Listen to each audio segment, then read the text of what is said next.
이슬람이 제국을 세웠을 때 막 확장을 했어요. 확장을 했지만 그 지배하에 있는 국가들, 그 지배하에 있는 국가들 민족들 갖다 탄압했냐? 예, 이슬람이 아니라 아니야. 세금만 내면 돼요. 대신 출세는 못하죠. 그 정도면 소프트하지 않습니까? 근데 기독교는 안 그래요. 국교 신교끼리 막 싸우고 난리가 났죠. 그러니까 이슬람하고 기독교에 비교해보면 기독교 훨씬 가격한정이죠. 근데 그것이 바로 이제 세계 복음화를 이루게 되는 거예요. 그리고 제국주의 선봉에 서가지고 앞에서는 기독교를 선포하고 뒤에서는 침략을 하는 그런 이제 이상한 꼴이 된 거죠. 근데 거기서 누구도 이의를 제기 안 했어요. 왜냐? 우리는 신성한 성전을 하는 것이다. 잘못 생각한 거죠. 그런 혈과육의 싸움이 아닌데 이 사람들은 혈과육의 싸움을 했어요. 근데 결과적으로 말하면 그것이 하나님의 뜻이었는지는 모르겠지만 마치 중동 지역, 팔레스타인 지역, 가나안 지역을 정복한 이스라엘 민족이 자기들이 하나님을 거기서 믿은 것처럼 그 지역들이 복음화가 됐어요. 그래서 우리까지도 오늘날 기독교를 믿게 된 거죠. 우리가 왜 기독교를 믿게 됩니까? 바로 선교사잖아요. 그 선교사들이 어느 나라에서 왔어요? 미국이나 유럽의 그 제국주의 국가들이잖아요. 그런 그 제국주의적 침략과 세트가 돼버린 거죠.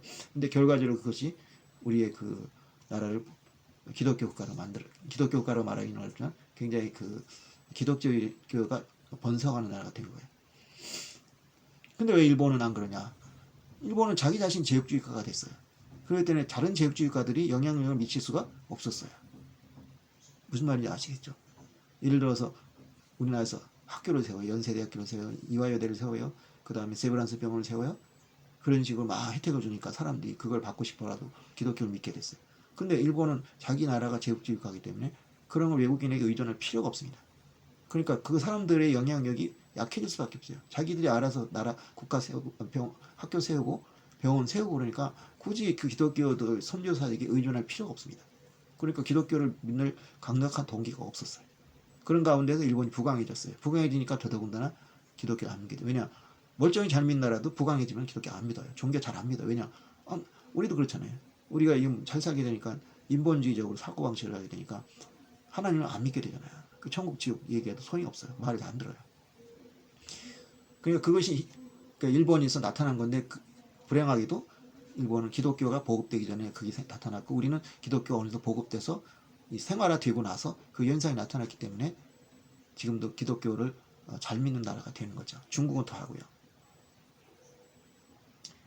자, 그런데 이러한 그 기독교의 특징을 좋게만 볼 수만 없어요.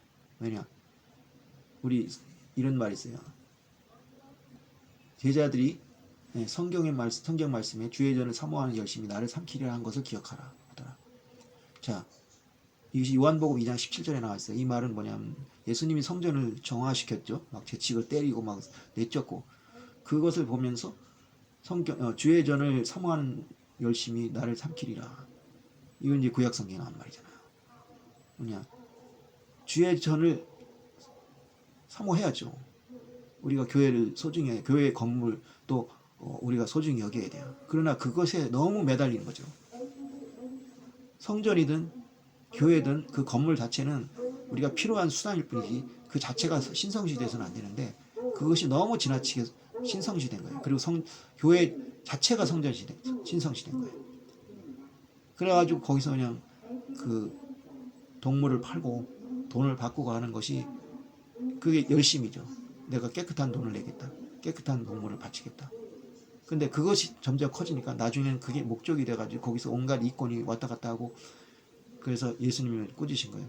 내 집은 만민이 기도하는 집인데 너희들이 강도의 속을 만들었다라는 그 구약성경 구절을 인용하면서 꾸짖으셨잖아요. 교회도 마찬가지예요. 교회 자체가 목적 신성시되고 교회 건물이 신성시되고 정작 거기 예수님이 없다면 그게 무슨 의미가 있겠습니까? 그걸 이제 이렇게 얘기한 거예요. 그 뭐냐? 목표 좋습니다. 우리가 전도 몇 명 했나? 아니면 뭘 해야 된다. 뭐 새벽 기도를 며칠 해야 한다. 아니면 뭐 그런 식으로 어떤 그걸 할 수 있어요. 근데 그것이 목표가 되고 그것이 신성시돼서는 안 된다는 겁니다. 그것에 만약 예수님이 없고 하나님이 없고 우리의 열심만 남았다면 그것이 진정한 열심일 수 있을까요? 그리고 예수님 말씀하셨잖아요. 내가 너희에게 새 계명을 주노니 너희는 서로 사랑하라. 이 사랑이라는 가르침은